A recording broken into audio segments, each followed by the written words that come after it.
जैसे सुने अल्हम्दुलिल्लाह पानी पानी पानी तो इवेंट पानी से रिलेटेड था।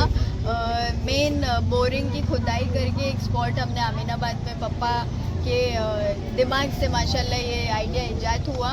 और जैसे सैयद अली अंकल ने अभी बताया कि पैरेलल गवर्नमेंट का फ्रेज दिया उन्होंने ये चीज़ को, और ये एक्चुअली करेक्ट है। जब सिस्टम फेल होता है तो जनप्रतिनिधि को भी आगे आकर कुछ आइडियाज़ और दिमाग लगाने पड़ते हैं। का कोई लेना देना नहीं है। हमने सारी चीज़ें हमारे पर्सनल पॉकेट से करी है, चाहे वो खुदाई का काम हो या बोरिंग वेल लगाना हो और उसके आगे का जो भी प्रोसेस। टोटल कितनी लाइन अभी ऐसी बोरिंग की तरफ? टोटल 7 लाइन्स लगी है।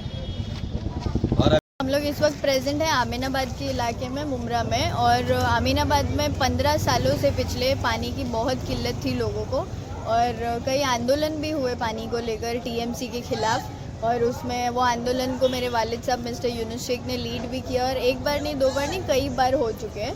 बट टीएमसी अभी भी फेल हो रही है लोगों तक पानी पहुंचाने, बेसिक अमाउंट ऑफ वाटर जो लोगों को मिलना चाहिए। और उसी के लिए हमने सोचा कि जब शासन और प्रशासन फेल होता है ये सारी चीज़ों में, तो पब्लिक का भी रिस्पॉन्सिबिलिटी होती है। जैसे मैं हमेशा बोलती हूँ कि आवाम की भी रिस्पॉन्सिबिलिटी है। जब हम कुछ काम करते हैं और एरिया में कुछ डेवलपमेंट होता है तो वो डेवलपमेंट को मेंटेन करने के लिए भी आवाम का हमको साथ चाहिए होता है। जैसे हमने गटर साफ़ किया तो गटर गंदा करने में आवाम का साथ मिलता है हमको, तो फिर हमको वापस साफ़ करना पड़ता है। तो ऐसे पिछले 6 साल से हम गटर नाले ये सारी चीज़ों पे वर्क कर रहे हैं। बट अल्हम्दुलिल्लाह मैं उसको एक बेनिफिट समझती हूँ कि मेरे इलाके में पानी उस हद तक नहीं भरा, क्योंकि मैंने वो गटर नाले बहुत अच्छे से साफ़ किया, और मैं प्राउड हूँ उस बात पे। कई सारे लोग बोलते हैं कि हमारे नेताओं का विकास सिर्फ गटर और नालों तक सीमित है, तो नहीं। और पानी जो बेसिक चीज़ है जिसको लेकर लोग आंदोलन कर रहे हैं, जो होना नहीं चाहिए, हमारे दिमाग में यह आया कि हम उन तक हमारे ज़रिए कैसे वो पहुंचा सके। तो कुदरत का दिया हुआ पानी है, जैसे सैयद अली अंकल ने बताया और मेंशन किया कि ये हमने ज़मीन से खोद कर बोरिंग वेल इंस्टॉलेशन कर वो पानी लोगों तक पहुंचाया है। और पूरा मैपिंग करके कौन सी बिल्डिंग से लाइन किधर जा रही है, कौन से चौल से लाइन कहाँ जा रही है, ऐसा करके हमने 7 to 8 बिल्डिंग्स और चौल्स तक पानी की लाइनें पहुंचाई है अल्हम्दुलिल्लाह। एग्जैक्ट पीछे आप देख सकते हो ये लोकेशन पर कब्रिस्तान के बैक साइड, जो न्यू हमारा कब्रिस्तान है एमएम वाली का, वहाँ पर लोग कचरा डंप करते हैं। अब लोगों को बोल बोल के थक गए, तो एक नया सल्यूशन लेकर आए कि बच्चे काफ़ी खेलते हैं इस इलाके में, बच्चों के लिए खेलने के लिए कुछ इंतज़ाम है नहीं। आज भी प्लेग्राउंड के लिए प्रोटेस्ट हो रहा है, और ये हक वाली बात है। बच्चे डिज़र्व करते हैं उनके लिए भी प्लेग्राउंड और जगह जिसमें उनकी ग्रोथ हो।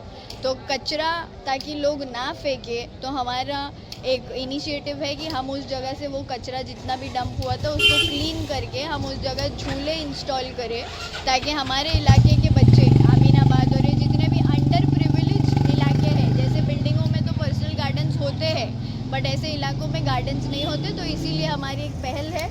और गुजारिश करूँगी कि आप सब भी इस चीज़ को मेंटेन करने में हमारा साथ देंगे। जब भी इस तरह क्या चले, क्रेडिट की बात तो बहुत पुरानी बात हो गई है, बट अभी ट्रेंड में चल रही है, क्योंकि वो मेरे पापा का एक डायलॉग है, नाना के माल पे दादा का फातिया, तो वही किया जाता है। और स्पेशली मैं बोलूँगी कि हमारी कम्युनिटी के लोग खास करके ये चीज़ों में बिलीव करते हैं, जो कि नहीं करना चाहिए। अपना क्रेडिट अगर हमने कुछ काम किया है तो उसको प्राउडली बोलो कि हाँ हमने किया है, लेकिन अगर कुछ काम आपने नहीं किया है वहाँ जाकर किसी और का क्रेडिट ना ले। अभी जैसे हम अमीनाबाद का दौरा कर रहे थे सैयद अली अंकल के साथ, तो वो तो काफ़ी पुराने हमारे लीडर हैं शहर के, आंदोलन सम्राट के नाम से जाना जाता है उनको मुमरा में, और उनके ज़रिए किए गए काम जो उनके टर्म और पीरियड में जब वो एकदम एक्टिव थे पॉलिटिक्स में, अमीनाबाद में कई सारे ऐसे काम दौरे के दौरान निकले जो उन्होंने बताया कि देखो ये काम हमने किया था, वो काम।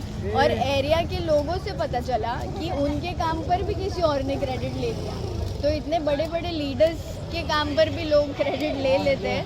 बट यही उन लोगों को बोलूँगी कि थोड़ा अल्लाह का डर रखो, क्योंकि सिर्फ दुनिया नहीं है, मरने के बाद भी एक दुनिया, और वहाँ कई सारे सवालों के जवाब देने हैं। तो प्लीज़ ये सोच के अपनी लाइफ निकालो और क्रेडिट लेना बंद करो।